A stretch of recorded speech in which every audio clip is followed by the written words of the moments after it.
लंबे समय से मेरे मोबाइल पे लाइव टेलीकास्ट नहीं हो पा रहा है। या तो नेटवर्क का इशू हो सकता है या जानबूझ के इसको काट दिया जाता होगा, ऐसा भी मुझे लग रहा है। क्योंकि मैं जब भी लाइव आने की कोशिश करता हूं तो मेरे वीडियो को काट दिया जाता है। अभी आप सभी जानते हैं कि कोरोना जो चला गया था बीच में कई महीनों के लिए, वो फिर से वापस आ गया है। और कई सारे प्रदेशों में तो अभी स्कूल वगैरह जो खोल दिए थे उनको फिर से बंद करने का कार्यक्रम बना दिया गया है, या कुछ है उनको बंद कर दिया जाएगा। अभी एक कुंभ का मेला चल रहा है, तो अभी तक तो ये लॉकडाउन नहीं लगेगा जब तक वो मेला चलेगा। और होली की खबर आ रही है कि होली के ऊपर थोड़ा सा ये लग जाएगा। अभी 29 तारीख को होली है। सत्य, ये बार बार जो कोरोना जो आ रहा है इसके ऊपर अगर आप लोग चर्चा करेंगे तो पता चलेगा कि एक षड्यंत्र तो नहीं है। ये जो कोरोना जो बार बार जो आ रहा है, मुझे ऐसा लगता है कि एक षड्यंत्र है। और मैं लगातार लंबे अरसे से इस विषय पे चर्चा भी करता रहा हूँ कि कोरोना नाम की कोई बीमारी है भी या नहीं है। क्योंकि जितने लोग बीमार हुए उन्होंने पैरासीटामोल खाया, क्रोसिन खाया, और उससे वो क्रोसिन खा के पैरासीटामोल खा के वो व्यक्ति ठीक हो गया।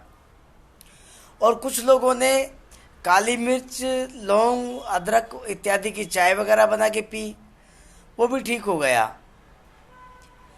इसका मतलब ये हुआ कि जो पहले जो मलेरिया होता था, जुकाम होता था, या जो अन्य तरीके से जो मौसम की जो बीमारी जो आती थी, वही आज भी हो रही है।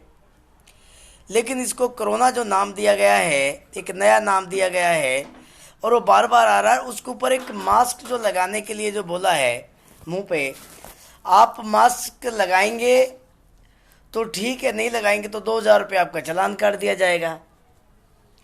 सरकार ने ऐसा प्रोग्राम बनाया हुआ है। जो वर्तमान सरकार है वो पर्टिकुलर एक धर्म की बात बार बार करती है, जिसको हम हिंदू धर्म कहते हैं।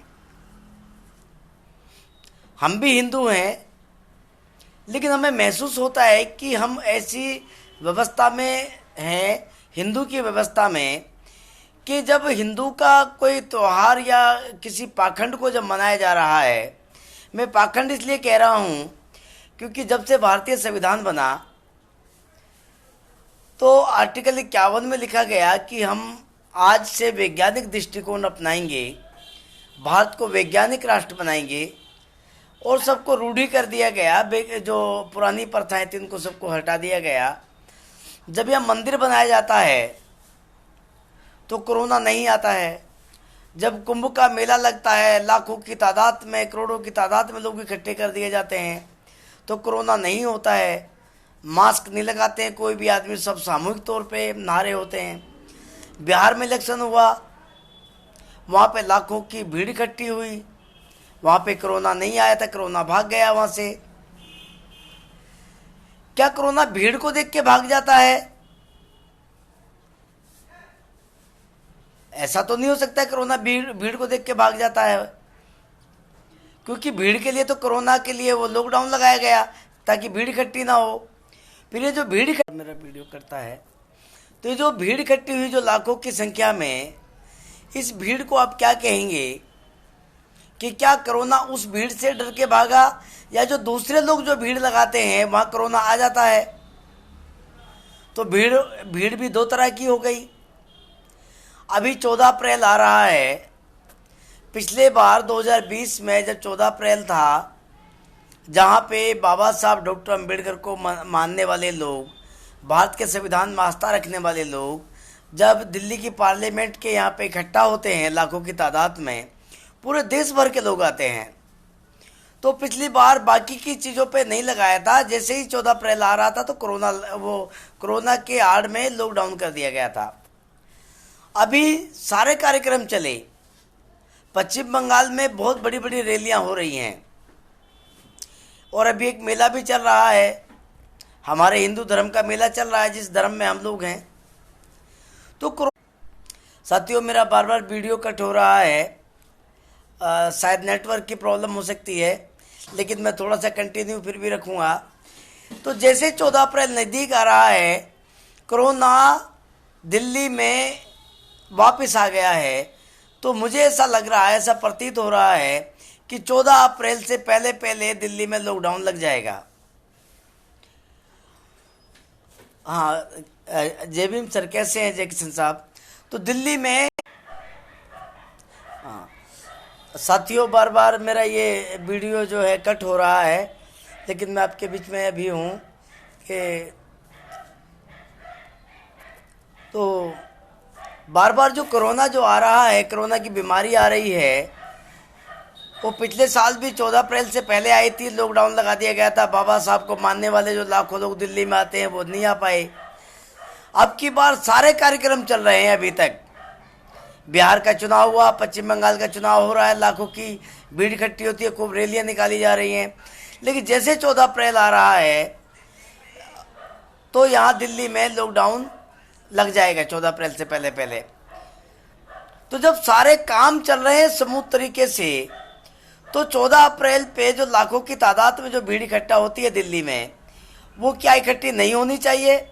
कुंभ के मेले में इकट्ठे हो सकते हैं, लाखों की रैलियां निकाल सकते हैं, चुनाव की रैलियों में इकट्ठे हो सकते हैं, तो फिर 14 अप्रैल को क्यों इकट्ठा नहीं हुआ जा सकता है?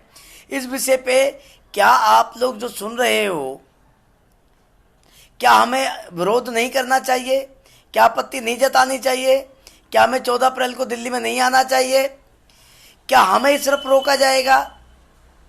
बाकी सारे काम तो चल रहे हैं, लेकिन जैसे 14 अप्रैल आएगा तो लॉकडाउन लगा दिया जाएगा। मैं अभी बता रहा हूँ आपसे, क्योंकि वो सारा वो मामला बना दिया है इन लोगों ने।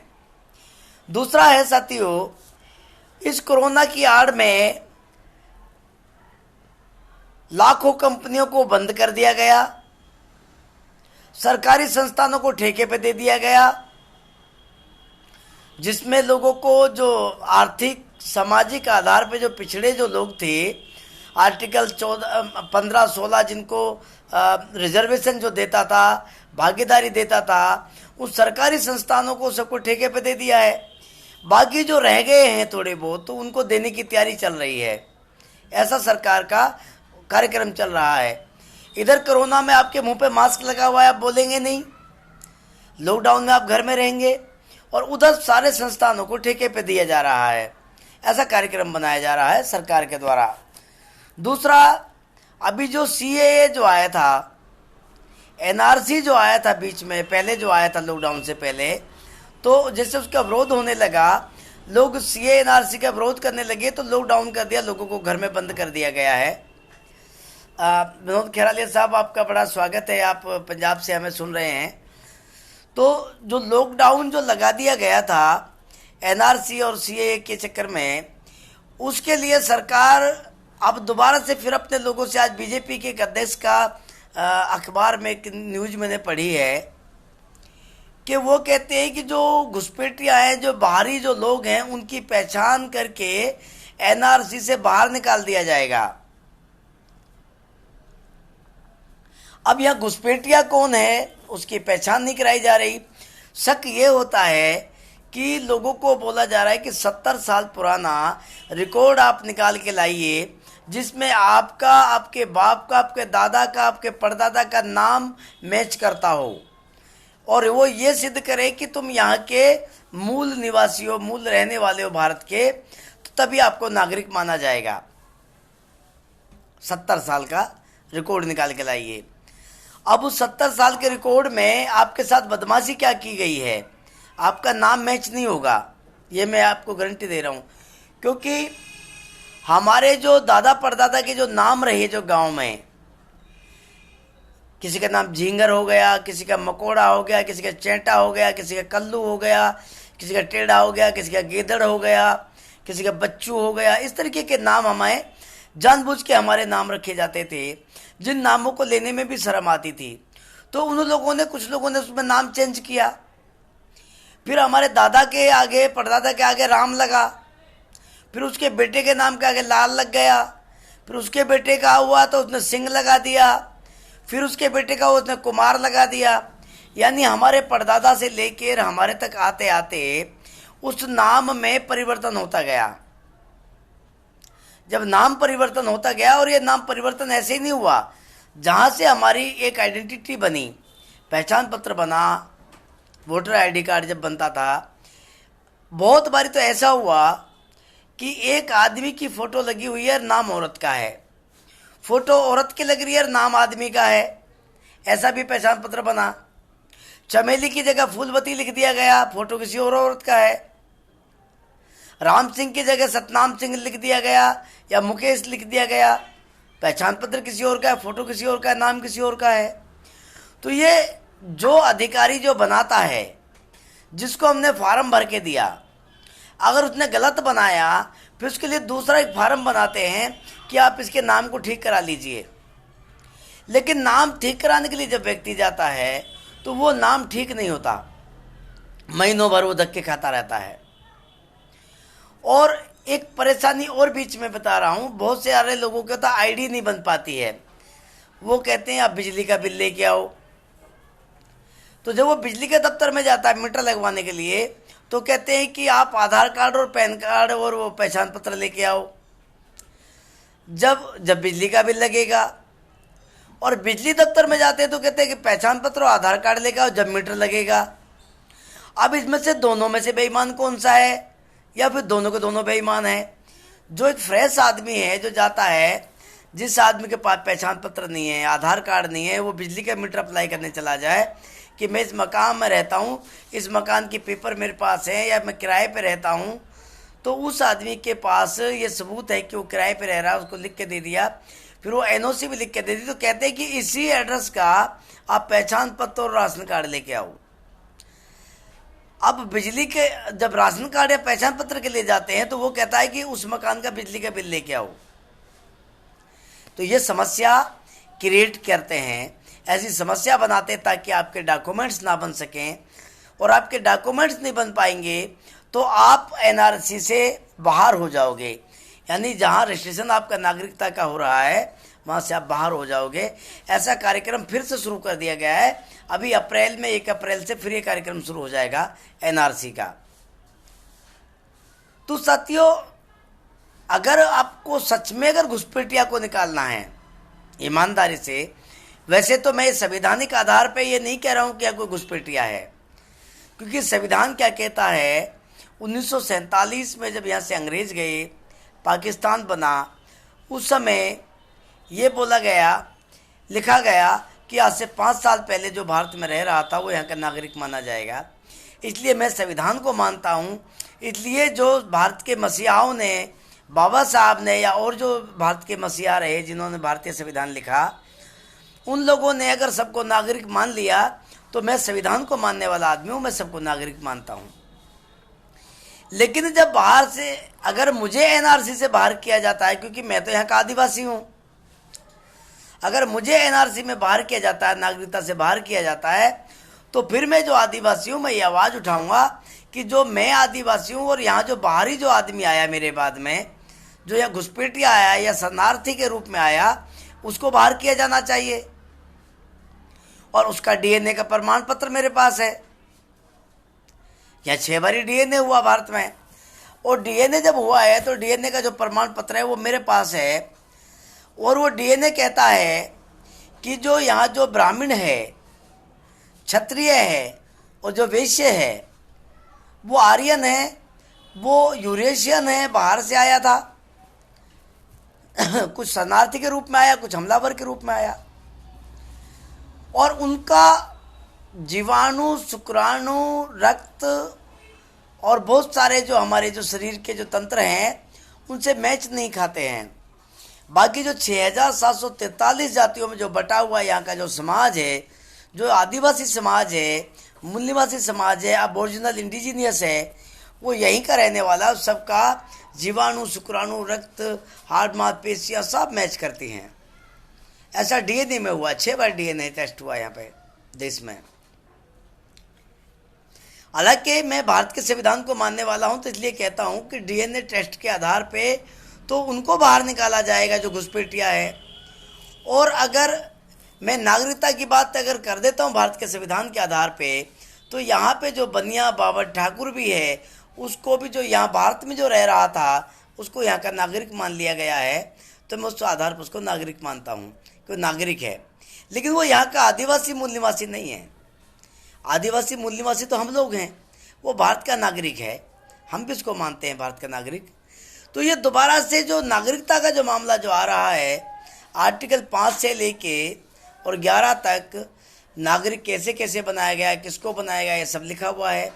आर्टिकल 326 में जब हमें वोट का अधिकार दिया गया, मताधिकार दिया गया, तो जो हमारे पास इलेक्शन कार्ड आया, वोटिंग कार्ड आया, तो उसमें एक NPR नंबर होता है, उसकी सीरीज अलग अलग होती है, कहीं SBC होता है, कहीं ABC भी हो सकता है, उसको NPR नंबर बोलते हैं। उस नंबर में हमारी काउंटिंग होती है कि मैं कौन से विधानसभा में, कौन से शहर का, कौन से स्टेट का आदमी कौन से नंबर पे आता हूँ नागरिकता में। तो ये सारा का सारा जब 1952 में जब वोट पड़ी तो नागरिक हम लोग हो गए। ये बात इसलिए बता रहा हूँ कि अभी लॉकडाउन होने वाला है, और लॉकडाउन होने के समय में आपको जो ये NRC है दोबारा से आ रहा है, पूरे भारत में दोबारा से आएगा, ये बता रहा हूँ आपको। और आपको 14 अप्रैल नहीं मनाने दिया जाएगा। सुनने में यहाँ तक भी आ रहा है कि 2025 जब आएगा तो हो सकता है कि यहाँ वर्ल्ड वार हो जाए। ये गुप्त तरीके से कुछ सूचनाएं फैलाई जाती हैं, कुछ अफवाहें भी हो सकती हैं, कुछ सच भी हो सकता है, कुछ वीडियो भी आ रहे हैं, कुछ गलत भी हो सकता है। मैं इसको बिल्कुल सच नहीं मान रहा हूँ, लेकिन गलत भी हो सकता है, लेकिन सही भी हो सकता है। क्या वर्ल्ड वार हो सकता है, पूरे वर्ल्ड को, पॉपुलेशन को कंट्रोल करने का कार्यक्रम बनाया जा रहा है, ऐसा भी सुनने में आ रहा है। लेकिन उसका रिजल्ट अगर हम लोग उसको वास्तविकता जाने, तो हम जो देख रहे हैं कि जिस तरीके से लोगों को भूखा मारा जा रहा है, बेरोजगार किया जा रहा है, रोजगार से बिल्कुल हटाया जा रहा है, भूखा मारा जा रहा है, कुपोषण का शिकार हो गए हैं, अभी रिपोर्टें आ रही हैं, तो उससे लगता है कि ये बात सच हो सकती है। वर्ल्ड के पॉपुलेशन को तो पता नहीं पूरी दुनिया में क्या हो रहा है, पर भारत की पॉपुलेशन को कंट्रोल करने का ऐसा शायद हो रहा है कि जब हम कुपोषण के शिकार बनेंगे, भोजन रहेगा ही नहीं हमारे पास में, खाना पीना नहीं रहेगा, रोजगार नहीं रहेगा, तो वैसे मर जाएंगे भूखे, भूख से तो मरेंगे ही मरेंगे। तो भारत की पॉपुलेशन को कंट्रोल करने का कार्यक्रम हो सकता है। दूसरा, जो मास्क हमने जो लगा रखा है मुंह पे, उससे जो कार्बन डाइऑक्साइड आप जो छोड़ते हैं गंदी बदबू मुंह से, कि जो आप खाना खाते हो पूरा दिन का, वो आपका सड़ता है पेट में। आपकी जो मशीनरी है पेट की, वो उस खाने को उसको पीसती है, फिर इधर उधर उसको फिल्टर करती है, उसमें से जो बसा है वो अलग हो जाता है, जो काम की चीज़ें वो अलग, आपके जो अंग हैं शरीर के उनको ठीक ठाक विकसित करने के लिए काम आती है। और जो उसका जो गलत जो उसका जो बुरूदा जो होता है वो एक जगह इकट्ठा हो जाता है, और वो जो बुरूदा है वो सुबह आपके, रात को आप सुबह जब शौचालय में जब आप जाते हैं तो वो मल के रूप में निकलता है। मनीष चौधरी साहब, आपका बहुत बहुत स्वागत है। तो मल के रूप में बाहर हो जाता है, और जो 24 घंटे में जो मल है आपके पेट में जो सड़ता है, उसमें से कुछ कार्बन डाइऑक्साइड जो बनता है वो आप अपने मुंह से बाहर निकालते हैं और उसको नाक से जाना चाहते हैं। तो फिर आप शुद्ध वायु जब आप लेते हैं और कार्बन डाइऑक्साइड जो छोड़ते हैं, लेकिन अब क्या हो रहा है, जो मास्क आपके मुंह पर लगा हुआ है उससे जो कार्बन डाइऑक्साइड जो गंदी बदबू जो आप छोड़ते थे, उसमें लाखों करोड़ों कीटाणुओं को आप छोड़ते हैं जो उसमें पैदा हो जाते हैं गंदे उसमें। अब क्या हो रहा है, मास्क से वो वापस आपके अंदर मास्क में चिपक जाएंगे और वही सांस के जरिए आपके फिर वापस चले जाएंगे। अब वो कीटाणु जो आपने छोड़े थे बदबू से, पेट से बाहर निकाल के सांस से, वो बाहर आते आते मर जाते हैं, या आपके मुंह पे मास्क पे चिपकेंगे तो वो मर जाएंगे। फिर वो वापस आपकी सांस में जब अंदर जाएंगे आपकी बॉडी में तो वो सड़ेंगे, आपको कैंसर हो सकता है, आपको टीबी हो सकती है, आपके फेफड़े खराब हो सकते हैं, उससे भी आप मर जाएंगे। इसका इंतजाम सरकार ने कुछ नहीं किया। 1 साल से ज़्यादा हो गया, 1 साल हो गया, मार्च 1 साल से ज़्यादा हो चुका है। 22 मार्च को लॉकडाउन लगा था, कोरोना पहले आ चुका था, लेकिन अभी तक इसका कोई पुख्ता इंतजाम नहीं हुआ। जो वैक्सीन जो लगाई जा रही है, उस वैक्सीन से भी जो शुरुआत में जो किसी एक व्यक्ति को लगाई गई थी, वो वैक्सीन लगते ही बेहोश हो गया था, बीमार हो गया था, उसको हॉस्पिटल ले जाना पड़ा। अब ये वैक्सीन में ऐसा क्या है, इसकी कोई पारदर्शिता नहीं है, इसकी कोई जांच नहीं हो पाई है। दूसरा साथियों, ऐसे कार्यक्रम इसके आड़ में हो रहे हैं। 216 लाख करोड़ रुपया हमारी सरकार ने अमेरिका को दिया है। जो अमेरिका पूरी दुनिया में जो कर्जा देता है, सबसे अमीर देश है, वहाँ पे हमारे देश के लोगों ने उसको पैसा दिया। और जो करोड़ों रुपया जो दिया, वो क्यों दिया, उसके पीछे का क्या कारण है, इसके ऊपर फिर कभी हम लोग चर्चा करेंगे विस्तार से। क्योंकि आधे से ज़्यादा गुजरात वहाँ रहता है अमेरिका में, और प्रधानमंत्री जी और गृह मंत्री जी गुजरात के रहने वाले हैं। तो इसके पीछे का क्या कारण है, ये आपके सामने आ जाएगा, आज नहीं तो कल आ जाएगा। जो राफेल जो भी खरीदा गया, जो लड़ाकू विमान जो खरीदे गए, उसमें घोटाला किया गया इस कोरोना की आड़ में, लेकिन वो चुपचाप हो गया, उसके ऊपर कोई वार्ता न हुई, सब चुप हो गया। हमारे यहाँ पे इतना पानी इतना दूषित कर दिया गया है, उसके पीछे दो कारण हैं। एक तो ये कि आपको बीमार कर देगा पानी, आप मर जाएंगे। और दूसरा है कि जो पानी माफिया जो है, वो एक बोतल 30 रुपये की 40 रुपये की बेच रहा है। हर घर में पानी बेचा जा रहा है, खरीद के पानी लोग पी रहे हैं। यानी प्राकृतिक जो उत्पादन होता है, उपार्जन होता है, पानी जो इकट्ठा होता है, हम उसको शुद्ध करते हैं, सरकार की ड्यूटी है। लेकिन पानी माफिया उस पानी को बेच रहा है। ये अरबों खरबों रुपए का व्यापार है, क्योंकि पानी आपकी रोजाना की जरूरत है। एक आदमी 7 से 8 से 10 लीटर पानी पीता है। यानी अगर एक आदमी अगर पानी पीता है, और अगर 30-40 रुपए की बोतल आती है पानी की, बड़ी वाली 20 लीटर की मैं बात कर रहा हूँ, और 15 लीटर की बात कर रहा हूँ, उसमें भी एक आदमी एक दिन में 20-30 रुपए का पानी पी जाता है। यानी 1000 रुपये का महीने का वो पानी पी रहा है, उसके बजट में पानी भी जुड़ रहा है। दूसरा साथियों, अभी इस कोरोना काल में ही जो टोल टैक्स बनाए गए रोडों पे, जिन्होंने आपने गाड़ी ली होगी, आपके कार होगी, स्कूटर होगा, जीप होगा, तो उससे क्या हुआ, तो जो आप गाड़ी जब खरीद के लाए तो उससे टोल टैक्स आपका, वो जो रोड टैक्स जो था वो काट लिया गया था पूरे लाइफ टाइम के लिए। फिर जब गाड़ी आपने खरीदी तो उस पर और बहुत सारे टैक्स लगाए गए थे। तो जब गाड़ी ली आपने तो टैक्स लगा दिए, आपने टैक्स दे दिया लाइफ टाइम के 15 साल के लिए। 15 साल का लाइफ टाइम गाड़ी का होता है। सचिन सोलंकी जी आपका स्वागत है।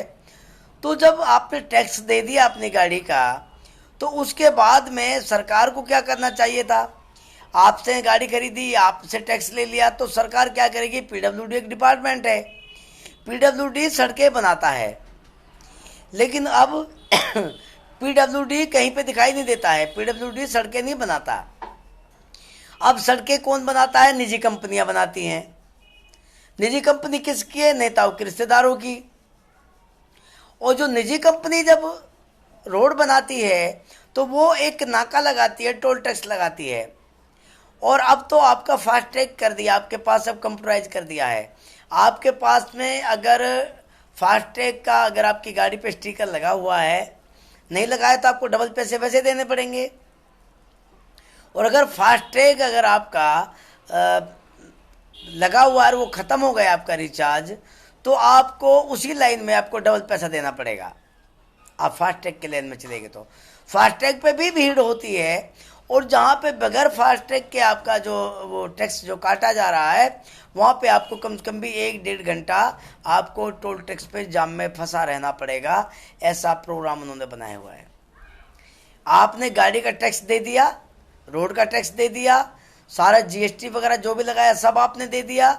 उसके बाद में पीडब्ल्यूडी ने सड़क नहीं बनाई, लेकिन सड़क किसने बनाई, नेता के रिश्तेदार ने, मंत्री के रिश्तेदार ने, मुख्यमंत्री प्रधानमंत्री के रिश्तेदार ने। और वो लोग आपसे मनमाने तरीके से आपसे टोल टैक्स वसूलते हैं।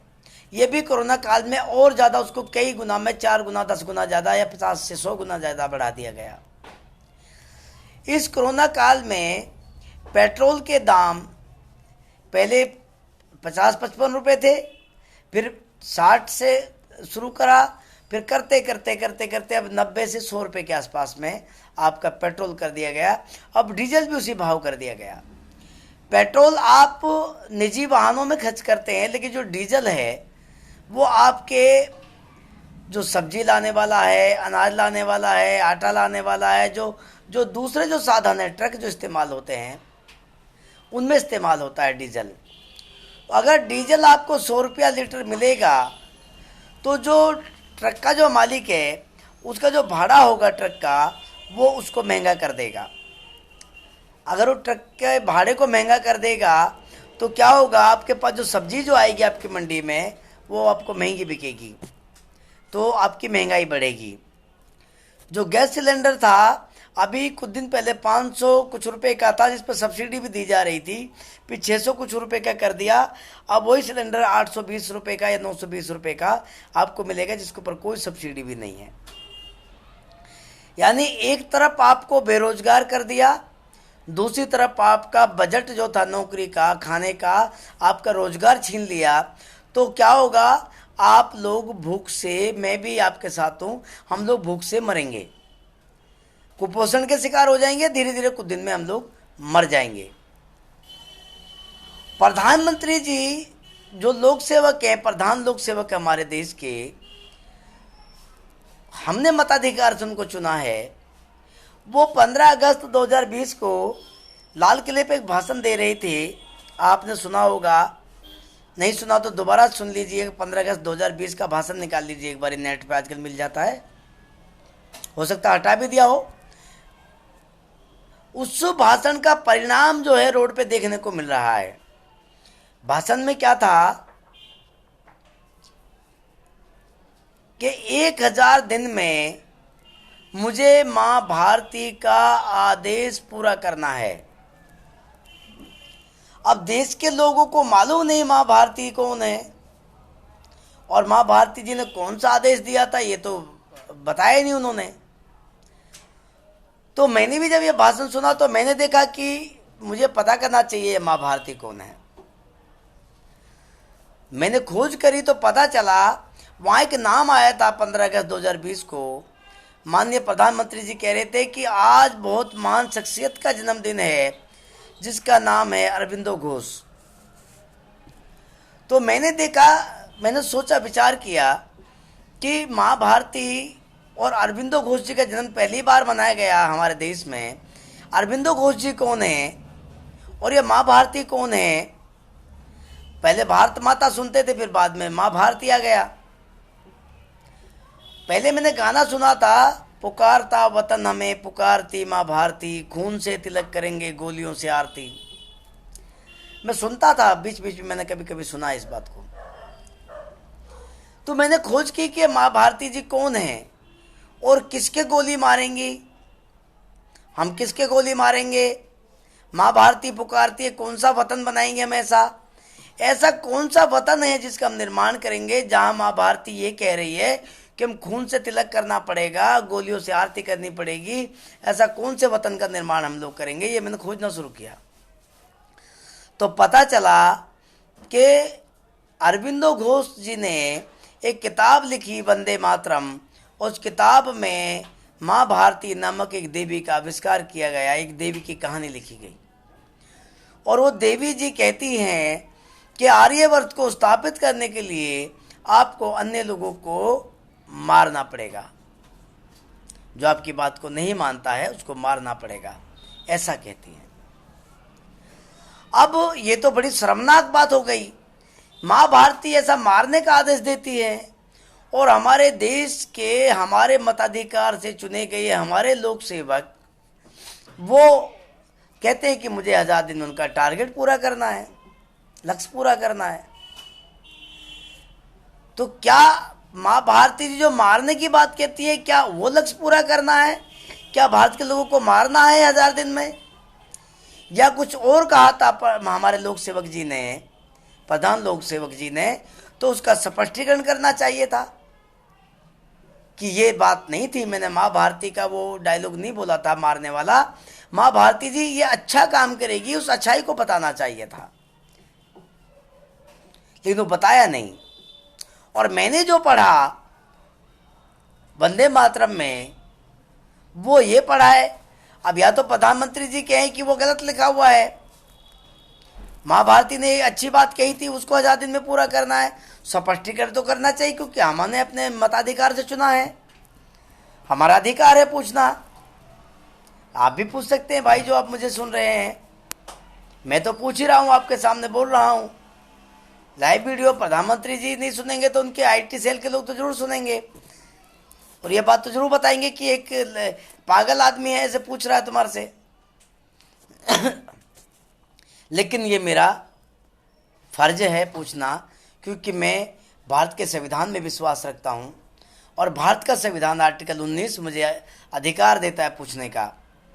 और ये मैं अपने लिए नहीं, अपने राष्ट्र के लिए पूछ रहा हूँ कि ऐसा कौन सा वतन बनाने जाएंगे हम लोग जिसका रोड पे गाना गाया जा रहा है कि पुकारता वतन हमें, पुकारती माँ भारती, खून से तिलक करेंगे गोलियों से आरती। ऐसा कौन सा वतन का निर्माण हम करेंगे जहाँ पे खून से तिलक करना पड़ेगा? क्या शांति से, क्या बुद्धा की राह पे चल के, करुणाशील प्रज्ञा पे चल के प्रधानमंत्री जी जो भाषण देते हैं कि ये देश में युद्ध से नहीं बुद्ध से चलेगा, तो जो करुणा की जो बात आती है, शील की बात आती है, तो क्या उस शील और करुणा से राष्ट्र नहीं बनाया जा सकता? क्या शांति से नहीं बनाया जा सकता? गांधी जी को बोलते हैं शांति के गर्दूत हैं, गांधी जी को सारा अपना आराध्य मानते हैं ये लोग, तो फिर गांधी जी की बात को क्यों नहीं मान लेते, शांति वाली बात को? तो गोलियों से आरती क्यों करवा रहे हैं, खून से तिलक क्यों करवा रहे हैं?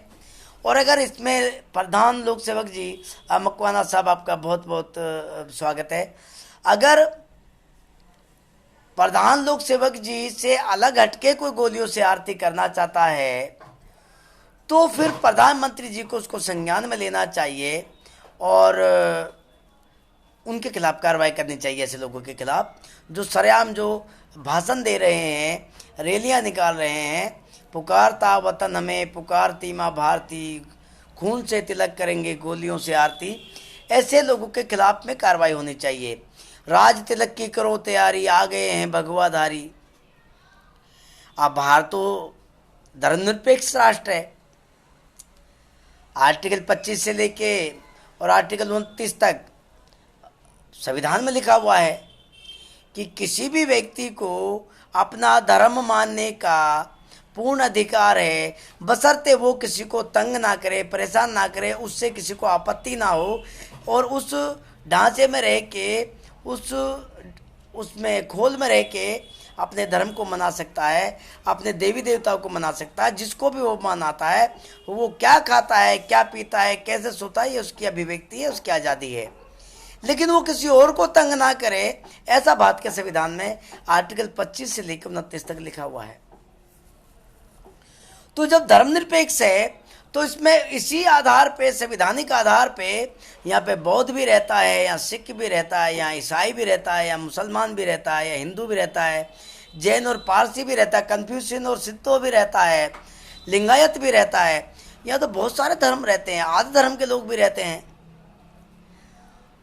और वो सारे के सारे लोग भारत के संविधान के आधार पे उनको जो मूल अधिकार जो मिला हुआ है उसमें कि वो अपने धर्म को मान सकता है, उसकी संस्कृति को मान सकता है, संस्कारों को मान सकता है। तो अलग अलग देश के लोग अगर एक ही राष्ट्र में रहते हैं तो फिर आ गए हैं भगवाधारी, रात तिलक की करो तैयारी। ये इसका मतलब क्या हुआ कि बाकी के धर्मों के ऊपर सिर्फ भगवा धर्म जो मनाता है, भगवाधारी जो है, वो सिर्फ शासन करेगा, बाकी के लोग गुलामी करेंगे। ये तो यही दर्शाता है। तो यहाँ पे धर्म निरपेक्षता खतरे में आ जाती है। धर्म खतरे में नहीं आता, धर्म निरपेक्षता खतरे में आती है। संविधान के आर्टिकल 25 से लेकर 29 तक खतरे में आते हैं। और अगर प्रधान लोक सेवक जी तक ये बात नहीं जा पाती है तो पहुंचानी चाहिए थी। और मेरे माध्यम से जो वीडियो हो रहा है इसको आप शेयर कर दीजिए, ये शायद वहां तक पहुंच जाएगा। जो लोग सुन रहे हैं आप शेयर कर दीजिए। आपके साथ कोई दिक्कत नहीं आएगी, दिक्कत तो मेरे साथ है क्योंकि वीडियो में मैं बोल रहा हूँ भाई। आप शेयर कर देंगे तो इससे आपको कोई आपत्ति नहीं आने वाली है। अब मैं अपील करता हूँ आप इसको शेयर करेंगे, ज़्यादा से ज़्यादा अपने साथियों को बोलेंगे शेयर करेंगे, क्योंकि ये बात वहाँ तक भी जानी चाहिए कि जो भगवाधारी आ गए हैं, रात तिलक की तैयारी करो, तो बाकी के जो धर्म हैं देश में, सिंतो धर्म है, कन्फ्यूशियन धर्म है, जैन धर्म है, लिंगायत धर्म है, आद धर्म है, सिख धर्म है, बौद्ध धर्म है, ईसाई धर्म है, इस्लाम धर्म है, बाकी जो सारे जो लोग हैं जो भारत के संविधान में आस्था रखते हैं, जो सब भाईचारे से रहते हैं, वो क्या करेंगे? भगवाधारी लोगों का क्या गुलामी करेंगे सब लोग? मैं तो इसका विरोध करता हूँ। ऐसा तो नहीं होना चाहिए, क्योंकि मैं संविधानवादी हूँ, मैं संविधान में आस्था रखता हूँ। संविधान मेरे लिए मेरा पवित्र ग्रंथ है, राष्ट्रीय ग्रंथ है। बाकी सभी धर्मों का आदर करता हूँ। अगर हिंदू धर्म में कोई अच्छी बात है तो मैं उनका भी आदर करता हूँ, और अगर किसी धर्म में अगर बुरी बात है तो मैं उसका अनादर करता हूँ, उनको मना करता हूँ। और अगर हिंदू धर्म में अगर पाखंड, रूढ़ी और विरोधाभास की चीज़ें हैं तो मैं जो अलगाववाद पैदा करती है, जो मानव को मानव से भिड़ाती है, लड़ाती है, जो मानवीय मूल्यों को नहीं समझती, मैं उसका विरोध करता हूँ। और हम सबको विरोध करना चाहिए। ऐसे हम किसी भी धर्म को ना माने जो मानवीय मूल्यों को नहीं मानता हो, जो एक आदमी को मारने काटने की बात कहता हो, जो गुलाम और दास, अछूत और नीच बनाने की बात करता हो, ऐसे किसी भी धर्म को नहीं मानना चाहिए।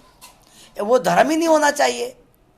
वैसे तो धर्म होता ही नहीं, उसको मजहब कहते हैं, लेकिन ऐसा मजहब भी नहीं रहना चाहिए जो एक व्यक्ति दूसरे व्यक्ति को गुलाम बनाए, नीच बनाए, अछूत बनाए, उससे मलमूत्र उठवाए, अपनी गुलामी करवाए, उसके सामने से वो अपने जूते अपने सर पे रख के चले, नंगे पैर चले, गूंगा बहरा हो जाए, बेगारी करे। ऐसे मजहब को नहीं मानना चाहिए, इसका विरोध करना चाहिए। और अब तो लोक सेवक जी को उसको सजा देनी चाहिए, सजा देनी चाहिए लोक सेवक जी को। लेकिन लोक सेवक जी तो ऐसा कर नहीं रहे, सुप्रीम कोर्ट भी ऐसा नहीं कर रहा है। न्यायपालिका पूरी तरह से मूक दर्शक बनी रहती है। और न्यायपालिका अगर थोड़ा बहुत घड़ियाली आंसू बहाती भी है, कुछ सवाल करती भी है सरकार तो सरकार उसको ऐसे इग्नोर कर देती है जैसे कुछ कहा ही नहीं। सुप्रीम कोर्ट को एक अलग से पावर दी गई है भारत के संविधान में। अगर कोई इस देश में गलत कर रहा है, गलत हो रहा है, उसका विरोध करना सुप्रीम कोर्ट उसको हिदायत देगा, और सरकार को मानना सरकार की बाध्यता है। सुप्रीम कोर्ट के प्रति जवाबदेही बनती है सरकार की। लेकिन सरकार अगर सुप्रीम कोर्ट की बात को नहीं मानती है, इसका मतलब सरकार ने न्यायपालिका को फेल कर दिया। और न्यायपालिका को फेल किया है, इसका मतलब हमारी जो सरकार है, जो लोक सेवक जो चुने गए, हमने 543 जो लोक सेवकों को चुना अपने मताधिकार से, उन्होंने पूरे के पूरे जिस मताधिकार से चुने गए, संविधान के द्वारा चुने गए, उन्होंने पूरे के पूरे संविधान को फेल कर दिया, संविधान को इग्नोर कर दिया, उसकी अवहेलना करी, यानी संविधान का अपमान किया। और संविधान के साथ साथ में उन सभी महापुरुषों का अपमान किया जिन लोगों ने 26 नवंबर 1949 को कसम खाई थी कि हम भारत के लोग भारत को संपूर्ण प्रभुत्व में लेके संपन्न समाजवादी लोकतांत्रिक गणराज्य बनाएंगे, और यहाँ के नागरिकों को हम राजनीतिक न्याय देंगे, अभिव्यक्ति देंगे, ये सब स्वयं देंगे। उन सब लोगों ने कसम खाई थी। और आर्टिकल 51 जब लिखा गया, वो भी तभी लिखा गया, उसमें प्रत्येक व्यक्ति को लिखा गया कि प्रत्येक व्यक्ति का कर्तव्य होगा कि वो राष्ट्रीय गान का आदर करेगा, राष्ट्रीय ध्वज का आदर करेगा, राष्ट्रीय समारोह का आदर करेगा, प्रत्येक व्यक्ति का आदर करेगा, महिलाओं को विशेष सम्मान देगा। तो ये भी कसमें उसमें दी गई, प्रतिज्ञा दी गई, उसके लिए बाध्यता दी गई कि उसको मानना ही पड़ेगा इस चीज़ को। जो नहीं मानेगा तो राष्ट्रद्रोही हो गया।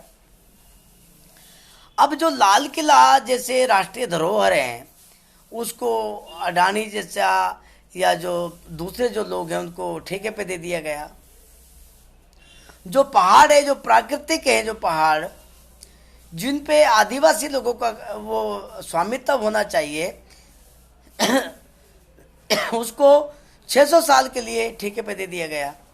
कोई रूल ही नहीं है। संविधान के आधार पर 99 साल का पट्टा तो मैंने देखा है, सुना है, लेकिन 600 साल के लिए दे देना। फिर जो लोगों से कहा जाता है कि तुम अब घर खाली करके भाग जाओ यहाँ से, और जब वो लोग नहीं भागते हैं तो उन्हें नक्सली कह दिया जाता है। फिर उनके ऊपर डंडे बरसाए जाते हैं। जब वो बदले में डंडा उठाते हैं तो उनको नक्सली कह के उनको गोली मार दी जाती है। अभी अभी अखबार में आ जा रहा था, मैंने पढ़ा कि कुछ जवान शहीद हो गए, नक्सलियों ने शहीद कर दिए। आखिरकार उन लोगों की समस्या क्या है, सरकार इस पे कभी चर्चा नहीं करती कि उनका पहाड़ कब्जा लिया, उनके खेत कब्जा लिए, उनके जंगल कब्जा लिए, जहाँ से वो अपनी आजीविका चलाते थे। उस पहाड़ में से कोयला निकलता है, उस पहाड़ में से हीरा निकलता है, और जंगल में से लकड़ी निकलती है जो लकड़ी बिकती है, और वहाँ पे लकड़ी से भी कोयला बनाया जाता है, चंदन की लकड़ी भी मिलती है जो बहुत महंगी बिकती है। और ये सबका आयात निर्यात कौन करता है? ठेकेदार करते हैं। जबकि वो मालिकाना हक किसका था? वहाँ के आदिवासी मूल निवासी का।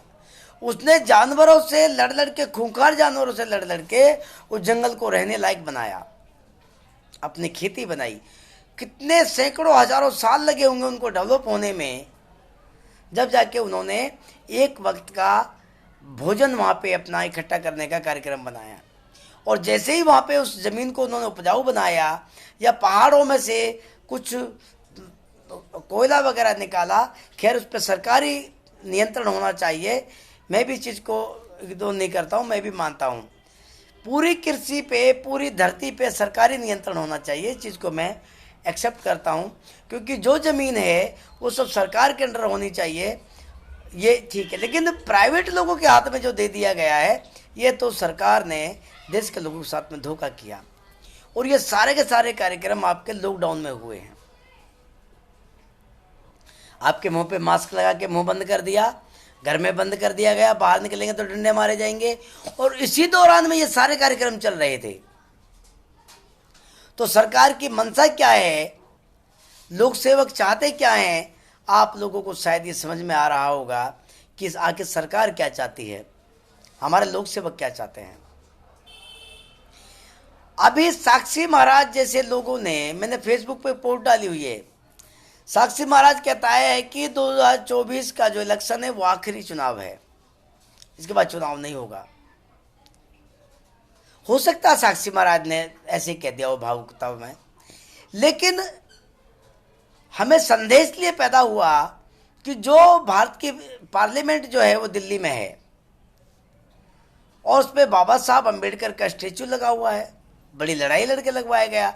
जिस व्यक्ति ने, जो शिल्पकार है संविधान के, उसका ही स्टैच्यू नहीं लगने दे रहे थे। बड़ी शर्म की बात है, एक भारतीय मसीहा की जिन्होंने संविधान लिख दिया। नहीं तो उनसे पहले भी और बाद में भी बहुत सारे लोग पढ़े लिखे आए, किसी में हिम्मत ही नहीं हुई कि संविधान के लिए कोई लड़ाई भी लड़े। उनके स्टैच्यू नहीं लगाने दिया जा रहा था। बड़ी लड़ाई करने के बाद, मशक्कत के बाद वो संविधान, वो बाबा साहब का फोटो लगा, वो एक पूरी एक वो लगी, मूर्ति लगी वहाँ पे। और उसमें आस्था रखने वाले लोग बाबा साहब में, वो लाखों की तादाद में 14 अप्रैल को यहाँ पे इकट्ठे भी आज होने लगे। पहले धीरे धीरे 2-4 लोग जाते थे, अब वहाँ स्टॉल लगते हैं, वहाँ सामाजिक किताबें मिलती हैं, लेख मिलते हैं, और वहाँ सबका एक भाईचारा भी स्थापित होता है उस जगह पे। पूरे देश के लोग आते हैं, पूरा दिल्ली नीली नीली हो जाती है, लाखों की संख्या में आते हैं। सुबह रात को 1 बजे से 2 बजे से लोग लाइन लगा लेते हैं ताल कटोरा के वहाँ से लेके, और अब तो दूर दूर से लंबी लाइन लगने लगी हैं। और जो स्टॉल लगते हैं, किताबों के स्टॉल लगते हैं, खाने पीने के स्टॉल लगते हैं, लंगर और भंडारे जो लगाए जाते हैं वहाँ पे, उसके जो स्टॉल है अब तो संसद मार्ग थाने तक चले गए हैं। अब वहाँ हजारों स्टॉल लगने लगे। तो अब जो लॉकडाउन लगने जा रहा है, बाकी किसी चीज़ में नहीं लगा। बिहार का इलेक्शन हो गया, लाखों की भीड़ इकट्ठी हुई, पश्चिम बंगाल में रैलियाँ निकल रही हैं, कोई दिक्कत नहीं आ रही है। मेला चल रहा है, कोई दिक्कत नहीं आ रही। कुंभ का मेला हुआ, खूब, कोई दिक्कत नहीं आई। रामचंद्र जी का मंदिर बना, खूब इकट्ठे हुए, रैलियाँ निकाली गई, कोई किसी उसमें दिक्कत नहीं आई गई। अभी दिवाली मनाई गई, खूब पटाखे चलाए गए, वायु प्रदूषित तो हो गई, लेकिन दिवाली पे किसी ने नहीं रोका। अभी होलिका जलाई जाएगी, हिना कश्यप जी की बहन को जला दिया जाएगा। एक महिला को जलाया जाता है देश में, और यहाँ कोई व्यक्ति विरोध नहीं करता उस महिला का कि उस महिला ने आखिरकार ऐसा क्या वो किया था गुनाह, जिसको हर साल जलाया जा रहा है। इससे प्रदूषण फैलता है। एनजीटी इसका विरोध नहीं करता कि धुआं मत फैलाओ। बाकी अगर कोई घर में चूल्हा जलाता मिल गया तो उसका चालान काट देंगे, आप प्रदूषण फैला रहे हो। लेकिन लाखों टन लकड़ियां जलाई जाएंगी। दिल्ली में तो एनजीटी रहता है, लोक सेवक जी दिल्ली में रहते हैं, सारे लोग दिल्ली में रहते हैं। हाँ साथियों, थोड़ा सा नेटवर्क चला गया था बीच में। तो जो अभी 14 अप्रैल आने वाला है, मैं आप लोगों से अपील करूंगा कि आप सरकार के ऊपर दबाव बनाएंगे, लोक सेवक जी के ऊपर, कि जैसे सारे कार्यक्रम सुचारू, तो जैसे सारे काम सुचारू रूप से चल रहे हैं, 14 अप्रैल को भी हमें दिल्ली में इकट्ठा होने दिया जाए। और अगर इकट्ठा नहीं होने देते हैं तो हमें अपनी जनशक्ति के आधार पर दिल्ली में आना चाहिए, इकट्ठा होना चाहिए, सब लोगों को आना चाहिए। देखते हैं कितने लोगों को जेल में डालेंगे। जब सारे काम चलते हैं तो फिर 14 अप्रैल को ही क्यों लॉकडाउन लगे? अब की बार 14 अप्रैल को आप इसका विरोध। साथियों, बार बार मेरा नेटवर्क जा रहा है, बस एक दो बात और बताऊंगा। अभी हमारे प्रधान लोक सेवक जी ने भाषण दिया था और वो अखबार में भी छपा कि निजीकरण के लिए सरकार बाध्य है। यानी निजीकरण के लिए कुछ सामंती लोगों के, ठेकेदारों के सामने वचनबद्ध है, बाध्य है, यानी मजबूर है। और हमारी फाइनेंस मिनिस्टर निर्मला सीतारमण जी कहती हैं कि हमें सिर्फ निजी क्षेत्र पर ही भरोसा है। अगर सब चीज तुम निजी क्षेत्र पर भरोसा करते हो तो क्या संसद को भी आप ठेके पे चलाएंगे? हो सकता है, क्योंकि दूसरा संसद आपका बन रहा है जहां बाबा साहब का स्टैचू लगा हुआ है, जो संविधान से जो संसद आपका चल रहा है, पार्लियामेंट, उसकी जगह पे एक नया संसद भवन बन रहा है जो 2022 तक बन जाएगा। तो शायद उसमें ना बाबा साहब रहेंगे, ना संविधान रहेगा। हम लोग संविधानवादी राष्ट्र निर्माण आंदोलन की लड़ाई लड़ रहे हैं। मैं आवाम संघ से SL खेरालिया आदिवंशी, हम संविधानवादी राष्ट्र निर्माण की लड़ाई लड़ रहे हैं। आप इस लड़ाई में शामिल हो जाइए, जिस भी संगठन में आप काम करते हैं। हमने साथियों मिशन 2024 रखा है कि 2024 में हिंदू राष्ट्र नहीं बनेगा, संविधानवादी राष्ट्र बनेगा। इसके लिए संविधानवादी राष्ट्र निर्माण आंदोलन शुरू किया है। आप इसमें आइए। ये आंदोलन है, किसी का नहीं, इसमें किसी को कोई वीटो पावर नहीं, कोई चेयरमैन नहीं है, कोई अध्यक्ष नहीं, सिर्फ आंदोलन है। आपका जो भी झंडा, बैनर है, संगठन है, वो सब एज इट इज रहे। बहुत जल्दी हम इसके लिए एक राष्ट्रीय अधिवेशन बुलाने वाले हैं। आपके झंडे, बैनर वही रहेगा, सब कुछ रहेगा। आप हमारी कोर कमेटी, हम सब कोर कमेटी के सदस्य रहेंगे। तो 2024 हमने मिशन रखा है संविधानवादी राष्ट्र निर्माण। हिंदू राष्ट्र नहीं बनेगा, संविधानवादी राष्ट्र बनेगा भारत। इसके लिए चाहे फिर हमें कुछ भी करना पड़े। ये मेरा वीडियो बार बार कट रहा है, आप लोगों से अपील करूंगा कि आप इसको शेयर जरूर। तो साथियों, आपके ये मेरा वीडियो बार बार कट रहा है, मैं आपके बीच में ज़्यादा देर नहीं बात कर पाऊंगा। मैं आपसे विदा लेता हूँ, बहुत देर आपको हो भी गई सुनते सुनते। तो संविधानवादी राष्ट्र निर्माण आंदोलन में आप शामिल हो जाइए। इसके अलावा और कोई रास्ता हमारे पास है नहीं। आपका कोई भी संगठन हो, आपका झंडा, बैनर बना रहेगा, सब कुछ बना रहेगा, आपका पद वहाँ बना रहेगा, सिर्फ आंदोलन सबका सामूहिक रहेगा, संविधानवादी राष्ट्र। तो साथियों, मिलते हैं दूसरे चर्चा में आपके साथ में। जय भीम, जय भारत।